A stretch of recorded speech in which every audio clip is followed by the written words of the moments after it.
Doctor साहब, आज आपने हमारे यहाँ ऑर्चिडोर में मोटी मोटी टहनियाँ निकाल दी हैं।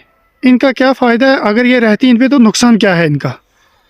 जी, आपने बहुत अच्छा सवाल पूछा कि जो हमने मोटी-मोटी टहनियाँ जो है इनको हमने बाहर निकाला, तो इसको हम रिन्यूअल कहते हैं। ये जो मोटी-मोटी जो टहनियाँ होती है, इनको हम काट के इनको स्टब करके हम वहाँ से एक नया फ़ेदर निकालते हैं।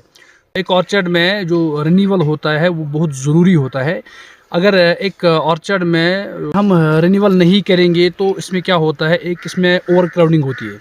ये जो हमारा M9 का प्लांट होता है, ये ड्वार्फ प्लांट होता है, तो इसमें जो ओवर क्राउडिंग है उससे प्रॉब्लम होती है। लाइट फिर पेनिट्रेट नहीं होती है, एरिएशन नहीं रहती है, और फिर क्या होता है कि जो वुड इसमें अनप्रोडक्टिव बन जाता है, तो वो फिर फ्रूट भी कम देता है और उसमें क्वालिटी भी नहीं आती है, क्योंकि जितना पुराना आपका वुड हो जाएगा उस पर जो फ्रूट आता है तो वो उतना क्वालिटी का नहीं आता है। इसलिए हमें इसको रिन्यू करना पड़ता है, तो रिन्यू करके नए जो है उससे शाखें हम लेते हैं और उस पे हम फ्रूट लेते हैं। दूसरी बात ये है कि ज़रूरी क्यों है और इसमें क्या फ़ायदा है। इसमें फ़ायदा ये है कि ये जो मोटी मोटी टहनियाँ होती है, ये जो इसका लीडर होता है, इस लीडर को ये कम्पीट करते हैं इसके साथ, इसके मुकाबले में लग जाती है, और इसकी जो न्यूट्रिशन है, जो खाद है, जो मुख्तलिफ किस्म के जो प्लांट न्यूट्रिएंट्स होते हैं उनमें कम्पीट करता है। ये लीडर के साथ कम्पीट करता है, और फिर क्या होता है, मेन जो तना है वो ग्रोथ में नहीं आता है।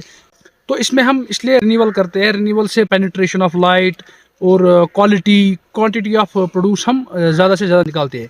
और दूसरी बात यह है कि अगर हम जैसे एक प्लांट है, इसमें हम पुराने जो ओल्ड है, मोटे मोटे जो शाखे हैं, उनको हम काट के रिन्यू नहीं करेंगे, तो एक वक्त आएगा इस प्लांट में सारी जो टहनियाँ है, जो इसके टहने हैं, सारी जो ब्रांचेस है, ये इतनी मोटी हो जाएंगी और ये कंपटीशन देगी, इसमें इसके मुकाबले में आ जाएंगी।